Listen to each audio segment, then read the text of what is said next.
दोस्तों, कभी कभी हम जो सुनते और समझते हैं वह पूरी तरह सत्य नहीं होता। आपने कई महापुरुषों की बातें सुनी होंगी, कई बुद्धिमानी पुरुषों और गुरुदेवों की बातें सुनी होंगी। उनका कहना यह होता है कि संसारिक जीवन मोह और माया से भरा हुआ है। हमारे रिश्ते, हमारा धन, हमारी इच्छाएं, ये सब बस माया जाल है और जीवन का असली लक्ष्य तो मोक्ष है, मुक्ति है। हमें आध्यात्मिक जीवन की ओर बढ़ना चाहिए। जब भी आप उनकी बातें सुनते हैं तो आपके मन में एक प्रश्न उठता है और वह प्रश्न यह है, क्या हमारा संसारिक जीवन जीना व्यर्थ है? क्या हमें केवल आध्यात्मिक जीवन जीना चाहिए? क्या हमें खुद की खोज करनी चाहिए? क्या हमें संसार के सुख का आनंद नहीं लेना चाहिए? जो लोग इस संसारिक जीवन में फंसे हुए हैं, क्या उनका जीवन पूरी तरह से व्यर्थ है?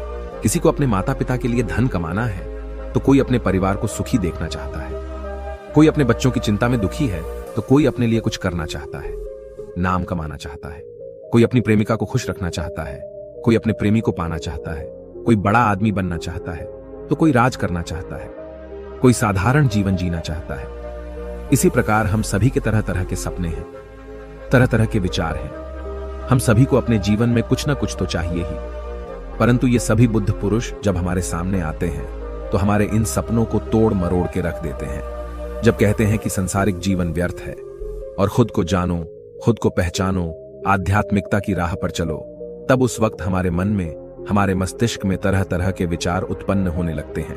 तब हमें यह समझ नहीं आता कि आखिर हम संसारिक जीवन जिए या फिर आध्यात्मिक जीवन। आखिर हम क्या करें? आपके साथ भी कभी न कभी ऐसा तो हुआ ही होगा। क्या आपके भी मन में ऐसे कोई प्रश्न हैं तो आप हमें कमेंट में जरूर बताइएगा। चलिए आगे बढ़ते हैं और इसके पीछे की वास्तविकता को जानते हैं, और इन सब के बीच हमें जीवन में संतुष्टि कैसे मिलेगी, हम पूरी तरह से खुश कैसे रह सकते हैं। क्या हमें सब कुछ छोड़कर एक बौद्ध भिक्षु की तरह सब कुछ त्याग कर आनंद मिलेगा? हमारे रिश्ते, पैसा कमाने की इच्छाएं, परिवार के साथ संबंध, हमारे दोस्त, क्या यह कुछ मायने नहीं रखते?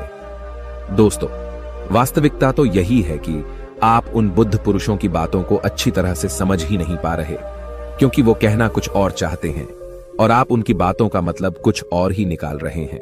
आप उनकी बातों से कुछ और ही समझ रहे हैं। महात्मा बुद्ध खुद ही कहते थे कि उन्हें गरीबी पसंद नहीं है।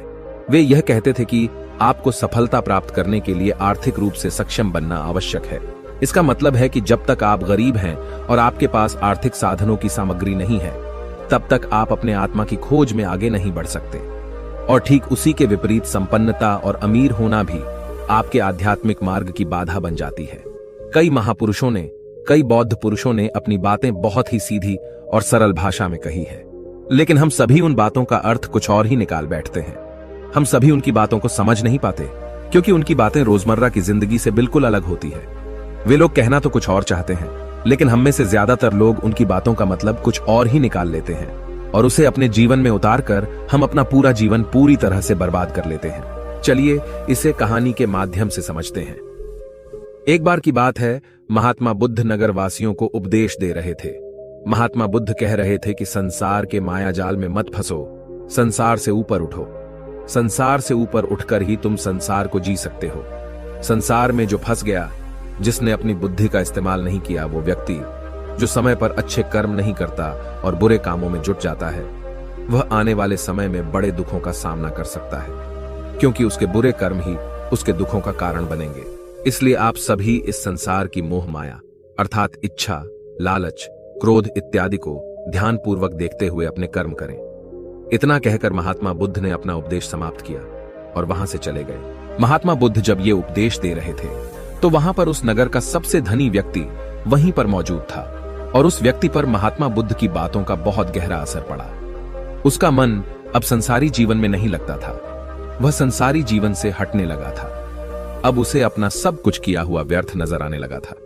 देखते ही देखते कुछ ही सालों में उसका सारा व्यापार चौपट होने लगा था।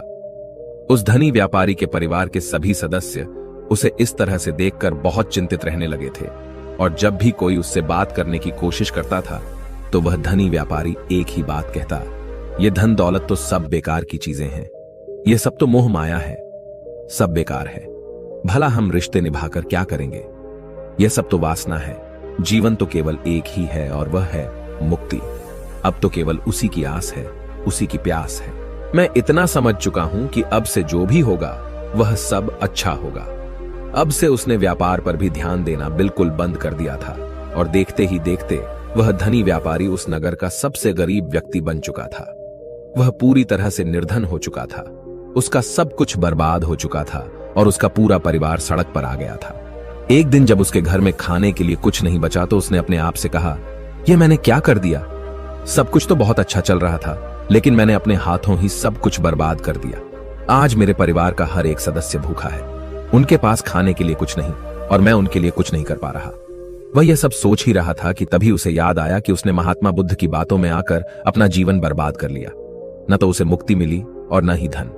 वह सोच रहा था, मैं तो कहीं का नहीं रहा। थोड़े थोड़े भोजन के लिए भी आज मुझे रोज मरना पड़ता है। हर रोज मुझे मेहनत करनी पड़ती है, तब जाकर मेरे परिवार को 2 वक्त की रोटी मिल पाती है। अपने परिवार की इस तरह से बुरी हालत देखकर उससे रहा नहीं गया। वह बहुत चिंतित रहने लगा था।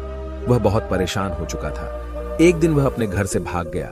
रास्ते में जब वह आगे बढ़ रहा था तब उसके मन में ख्याल आया कि वह कहां जाएगा, किससे मदद मांगेगा, आखिर अब उसका साथ कौन देगा। तभी उसे याद आया कि उसे महात्मा बुद्ध के पास ही जाना चाहिए, क्योंकि बुद्ध के कारण ही आज उसकी यह हालत है।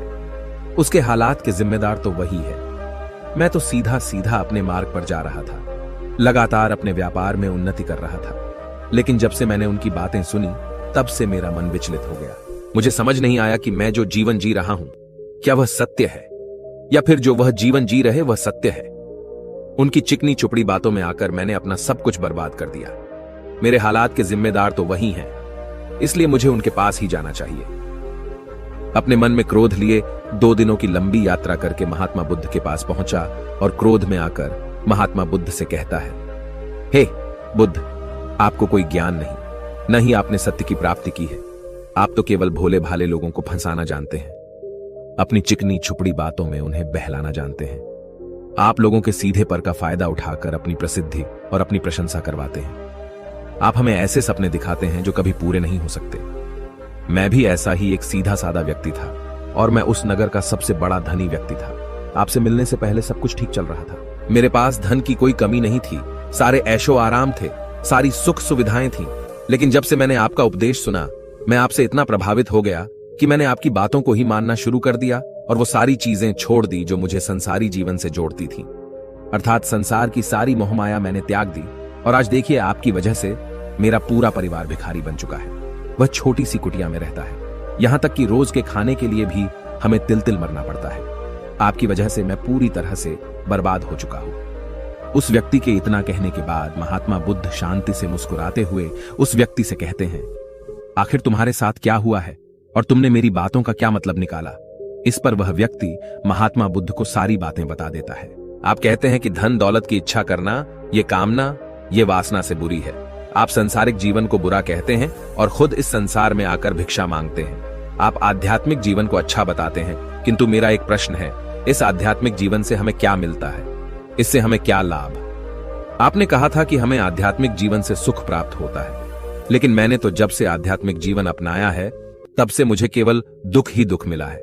यहां तक कि मेरे पास जो कुछ भी था वह भी सब मैं खो बैठा हूं। आप लोगों को झूठा सुख दिखाकर उन्हें अंधकार में ढकेल देते हैं। क्या यह वास्तविकता नहीं है? इस पर महात्मा बुद्ध मुस्कुराते हुए उस व्यक्ति से कहते हैं, बेटा, तुम बहुत दूर से आए हो, अभी तुम विश्राम कर। रात को आकर मैं तुम्हें तुम्हारे सभी प्रश्नों का जवाब दे दूंगा। पहले तो उस व्यक्ति ने इनकार किया, लेकिन महात्मा बुद्ध के आग्रह पर वह व्यक्ति महात्मा बुद्ध की बात मान गया और आश्रम में जाकर विश्राम करने लगा। रात्रि के बाद महात्मा बुद्ध उस व्यक्ति के पास आए और कहा, बेटा, मैंने एक व्यक्ति की बात सुनी। वह कह रहा था कि एक हाथी हवा में उड़ रहा था और वह अपने पर तेजी से मारता हुआ हवा में चला जा रहा था। उसने तो यह भी देखा कि एक बड़ी मछली अपने पैरों से जमीन पर चल रही थी और एक कुत्ता समुद्र की गहराइयों में सांस ले रहा था। इतना कहकर महात्मा बुद्ध शांत हो गए। वो व्यक्ति महात्मा बुद्ध की सारी बातें सुनकर महात्मा बुद्ध से कहता है, हे तथागत, उसके आगे क्या हुआ? आखिर आप चुप क्यों हो गए? तभी महात्मा बुद्ध उस व्यक्ति को समझाते हुए कहते हैं, बेटा, क्या तुम्हें लगता है कि ऐसा वास्तव में हो सकता है? इस पर व्यक्ति जवाब देते हुए कहता है, बुद्ध, अगर आप कह रहे हैं तो यह अवश्य ही सच होगा, क्योंकि आप इतने बड़े ज्ञानी हैं। आपने सत्य की प्राप्ति की है, तो आपके मुख से निकला हुआ हर एक शब्द तो सत्य ही होगा। तभी महात्मा बुद्ध मुस्कुराते हुए उस व्यक्ति से कहते हैं, बेटा, क्या तुमने कभी पहले ऐसा कभी होते हुए देखा है? क्या तुमने कभी किसी हाथी को देखा है जो पर के साथ हवा में तेजी से उड़ता जा रहा हो? इसके जवाब में वह व्यक्ति कहता है, तथागत मैंने तो कभी नहीं देखा। तभी महात्मा बुद्ध कहते हैं, तुमने मुझसे प्रश्न क्यों नहीं किया कि आखिर वह हाथी आकाश में कैसे उड़ सकता है? इसके जवाब में व्यक्ति कहता है, हे तथागत, आपके मुख से सुनकर मुझे ऐसा लगा कि मानो वह सत्य हो, और आप कह रहे हैं तो यह सत्य ही होगा, इसलिए मैंने आपसे एक भी बार प्रश्न नहीं किया। तभी महात्मा बुद्ध उस व्यक्ति को समझाते हुए कहते थे, कभी किसी की बातों पर मत जाना, बल्कि खुद विचार करो। स्वयं सोचो कि उस बात में कितनी सच्चाई है। जो व्यक्ति कह रहा है, क्या वह सच है? आखिर वह कहना क्या चाहता है? हो सकता है कि वह कुछ और कहना चाहता हो और तुम उसका अर्थ कुछ और ही निकाल रहे हो। कम से कम तुम्हें एक बार प्रश्न करके यह समझना तो चाहिए कि आखिर वह कहना क्या चाहता है। अगर तुम मुझसे पूछते कि आखिर वह हाथी हवा में कैसे उड़ सकता है, तो इसका जवाब मैं तुम्हें अवश्य देता। मैं तुम्हें ऐसा बताता कि एक छोटा सा बच्चा अपने खिलौनों के साथ खेल रहा है। वह हाथी को हवा में उड़ा रहा है और कुत्ते को पानी में डूबा रहा है, और रही बात मछली की, तो वह उसे जमीन पर चला रहा है। क्या ऐसा संभव नहीं हो सकता? इसके जवाब में व्यक्ति कहता है, हाँ, बिल्कुल ऐसा हो सकता है कि महात्मा बुद्ध उस व्यक्ति को कहते हैं। इसी प्रकार मैं कभी किसी को निर्धन या गरीब होने के लिए नहीं कहता। निर्धनता या गरीबी तुम्हारे विकास में बाधक बन जाती है, जिससे तुम और कुछ नहीं सोच पाते, न ही कुछ समझ पाते हो। इन भिक्षुओं को देखो, जब इन्हें भोजन की आवश्यकता होती है तो ये भिक्षा मांगने के लिए निकल पड़ते हैं, लेकिन यह भिक्षा कहां से आती है? इसके जवाब में व्यक्ति कहता है, हे तथागत, हर कोई रोज मेहनत करता है ताकि उसके परिवार का पालन पोषण हो सके, और जो वह मेहनत करता है उसके बदले में उसे कुछ पैसे मिलते हैं। उन पैसों से भोजन खरीदता है, और वही भोजन वह आपको भी सौंपता है, और वहीं से भिक्षा आती है। तभी महात्मा बुद्ध उस व्यक्ति से एक और प्रश्न करते हैं, बेटा, यह बात तो सत्य है, लेकिन तुम क्या मुझे यह बता सकते हो कि आखिर यह धन कहां से आता है? इसका जवाब देते हुए व्यक्ति कहता है, हे तथागत, धन तो सभी लोग अर्जित करते हैं, सभी कमाते हैं। तभी महात्मा बुद्ध इस व्यक्ति को समझाते हुए कहते हैं, ठीक इसी प्रकार दुनिया में यदि हर कोई भिक्षा मांगने लग जाए तो आखिर भोजन कहां से आएगा? अनाज कौन उगाएगा? व्यापार कौन करेगा? और लोगों की रक्षा के लिए धन कहां से इकट्ठा होगा? लोगों की जरूरतें कैसे पूरी होगी? यह सुनकर व्यक्ति थोड़ा सा अचरज में पड़ गया और महात्मा बुद्ध से कहता है, किंतु हे तथागत, आप ही तो कहते हैं कि मनुष्य की इच्छा, कामना और वासना, लालच और क्रोध, ये सभी मनुष्य के विकार हैं और हमें इनसे दूर रहना चाहिए, तभी वह आत्मज्ञानी कहलाता है। तभी महात्मा बुद्ध कहते हैं, बेटा, मैं तो अभी भी यही कह रहा हूं कि मनुष्य को इन सब चीजों से दूर रहना चाहिए।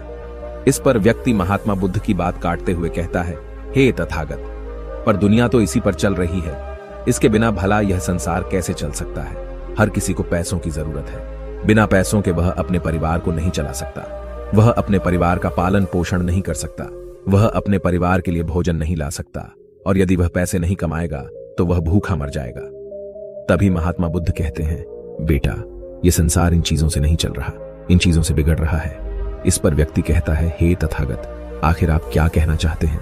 मैं आपकी बात समझ नहीं पा रहा। संसार में इच्छा, कामना, वासना और क्रोध ही तो है, और जब हम इनका त्याग कर देते हैं तब हम आध्यात्म के मार्ग की ओर आगे बढ़ते हैं, अर्थात मुक्ति के मार्ग पर, यानी कि हम सन्यासी के मार्ग पर चलते हैं। इस पर महात्मा बुद्ध जवाब देते हुए कहते हैं, बेटा, तुमने जो कुछ कहा वह भी एक बहुत बड़ा सत्य है। इच्छा, कामना, वासना और क्रोध, ऐसे ही बुरी भावनाओं को छोड़ देने से हम संसार छोड़कर सन्यासी हो जाते हैं, और इन्हीं सभी चीजों को छोड़कर भी हम संसार में जी सकते हैं, धन कमा सकते हैं, मान, पद, प्रतिष्ठा और सम्मान कमा सकते हैं, क्योंकि हम सब अपना कर्म ही तो कर रहे हैं। एक किसान खेती करता है, पर वह अपनी खेती बिना बुरी भावनाओं के भी कर सकता है। एक व्यापारी व्यापार करता है, और इस व्यापार में चीजों को यहां से वहां पहुंचाना होता है, और वह व्यापारी इन चीजों को बिना बुरी भावना के कर सकता है। ठीक उसी प्रकार एक राजा भी अपनी प्रजा की रक्षा करता है, और वह भी अपने कर्म बिना किसी बुरी भावना के कर सकता है। और एक भिक्षु इन सभी लोगों को सही प्रकार और सही कार्य करने के लिए मार्गदर्शन करते हैं, जो उस भिक्षु का कर्म है, जो उसका कार्य है। और जो व्यक्ति जागृत होकर अपने कर्मों का सही पालन करता है, वास्तविकता में वही सन्यासी है, वही भिक्षु है, क्योंकि हम जो भी कर्म कर रहे हैं वह हमारा इस संसार में रहने के लिए, जीवित होने के लिए, जीवन जीने के लिए केवल एक माध्यम मात्र ही है। उसे छोड़कर हम कुछ भी नहीं पा सकते, और हमारे सभी कर्म करते हुए हमारा मुख्य उद्देश्य जागृत होना है, खुद को पहचानना है, खुद को जानना है। एक बार यदि हमारे भीतर ज्ञान का उदय हो गया, तब हम चाहे जो भी करें, वह फिर संसारी हो या सन्यासी, सब एक ही होते हैं। इस पर व्यक्ति महात्मा बुद्ध से कहता है, हे बुद्ध, किंतु मैंने तो देखा है कि आप अपने संघ में उन लोगों को भी शामिल कर लेते हैं जो लोग अपने परिवार को छोड़कर आए, अपने माता पिता को छोड़कर आए हैं, अपने बीवी बच्चों को छोड़कर आए हैं। क्या आप उनसे कभी यह कहते हैं कि जाकर अपनी जिम्मेदारियां पूरी करो?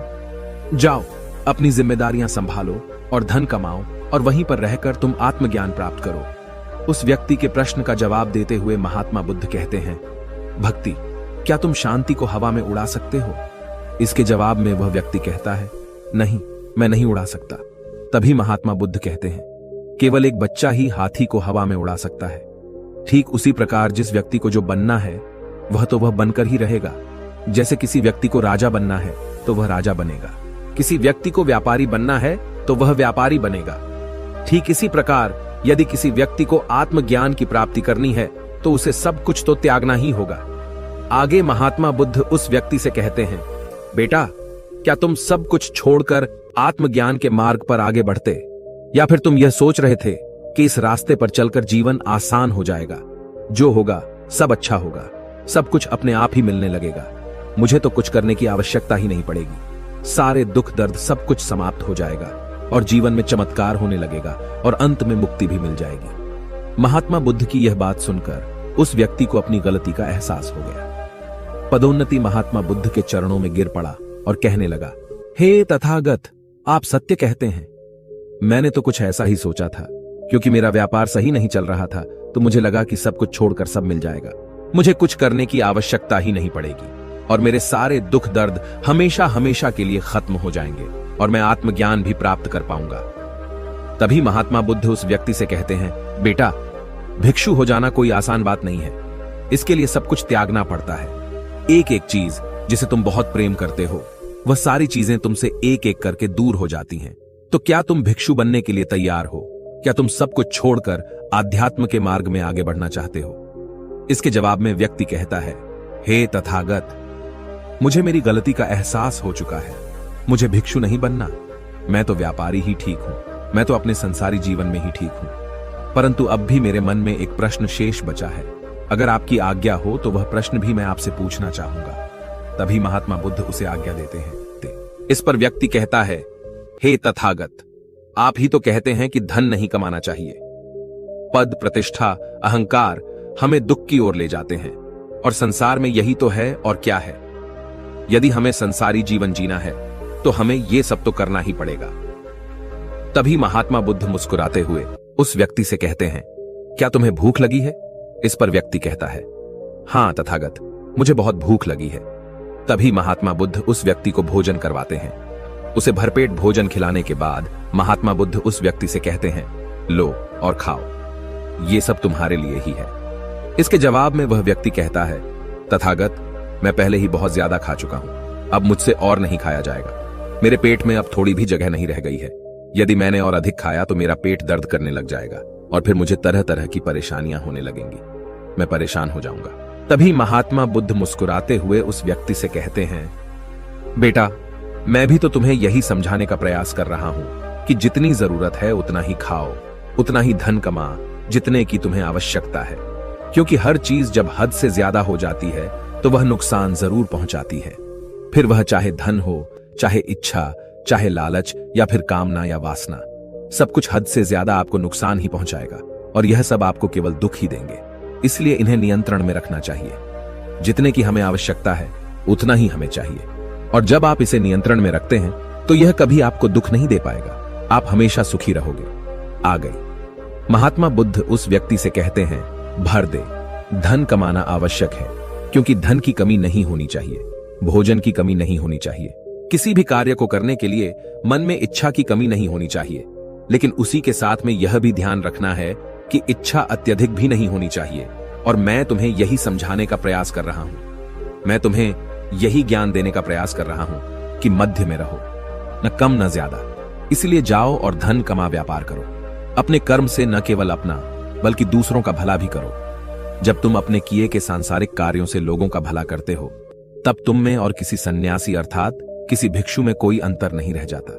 बस सभी के मार्ग अलग होते हैं, लेकिन मंजिल एक ही होती है और तुम कभी मार्ग से भटक न जाओ। इसलिए ऐसे लोगों की संगत में रहना जो तुम्हें आत्मज्ञान के सीधे मार्ग पर ले चले, जो सांसारिक जीवन से हटकर नए जीवन में प्रवेश करवाएं, क्योंकि वे लोग बुराइयों से लड़ने में तुम्हारी मदद करेंगे। तुम्हें ताकत मिलेगी और तुम लगातार बिना विचलित हुए आध्यात्म के मार्ग पर लगातार आगे बढ़ते चले जाओगे। इतना कहकर महात्मा बुद्ध शांत हो गए। वह व्यक्ति महात्मा बुद्ध को प्रणाम करके कहता है, हे तथागत, आपकी शिक्षाएं तो बिल्कुल अलग हैं। आप जो कहते हैं उसके पीछे का अर्थ कुछ अलग ही होता है, बहुत सीधा और सरल, लेकिन हम उसे समझ नहीं पाते। आपके पास चमत्कार का आश्वासन नहीं है, पर आपके पास वह मार्ग है जिस मार्ग पर चलकर मैं अवश्य ही अध्यात्म को प्राप्त कर सकता हूं, जिससे मेरा और लोगों का सभी का भला होगा। हे तथागत, यह मेरी ही गलती थी कि मैंने आपकी बातों का गलत मतलब निकाला और एक व्यापारी होकर भी मैंने अपने कर्म को छोड़ दिया और यह सोचने लगा कि अब अपने आप ही सब कुछ होगा, सब कुछ अच्छा ही होगा। लेकिन यह सत्य है कि अपने आप कुछ नहीं होता। जब हम हाथ पैर चलाएंगे, काम करेंगे, कर्म करेंगे, तभी हमें फल मिलेगा। जब हम हाथ पैर मारना छोड़ देते हैं तो नदी का बहाव हमें अपने साथ बहाकर ले चला जाता है और तब हमारे हाथों में कुछ नहीं रह जाता, और यही मेरे साथ भी हुआ है। हे तथागत, आज से मैं आपको वचन देता हूं कि मैं अपना कर्म पूरी ईमानदारी के साथ करूंगा। आपके दिए हुए मार्ग पर मैं पूरी ईमानदारी से चलूंगा। मैं आपको वचन देता हूं कि मैं एक अच्छा व्यापारी और एक अच्छा इंसान बनकर रहूंगा। मैं आत्मज्ञान के मार्ग पर अपने कर्म करते हुए आगे बढ़ता रहूंगा। इतना कहकर वो व्यक्ति महात्मा बुद्ध को प्रणाम करके वहां से लौट गया। दोस्तों, हमारे साथ भी कुछ ऐसा ही होता है। जब हम किसी सिद्ध पुरुष की बातें सुनते हैं तो हमें लगता है कि संसारी जीवन व्यर्थ है और हमने जो कुछ भी आज तक कमाया है, जो कुछ भी आज तक कर्म किए हैं, वो सब व्यर्थ है। दुनियादारी की सारी बातें बेकार हैं। हमें तो आत्मज्ञान के मार्ग पर बढ़ना चाहिए, वही सही राह है। लेकिन हम कभी अपने भीतर नहीं देख पाते कि हमें आत्मज्ञान की कोई जरूरत नहीं है, क्योंकि आज हमारा वक्त बुरा चल रहा है और हमें कोई रास्ता नजर नहीं आ रहा। तब हमें आत्मज्ञान नजर आ रहा है, और जब कल हमारा वक्त अच्छा होगा, हमारे जीवन में सुख होगा, तो आत्मज्ञान कहां पर होगा यह हमें ज्ञात नहीं।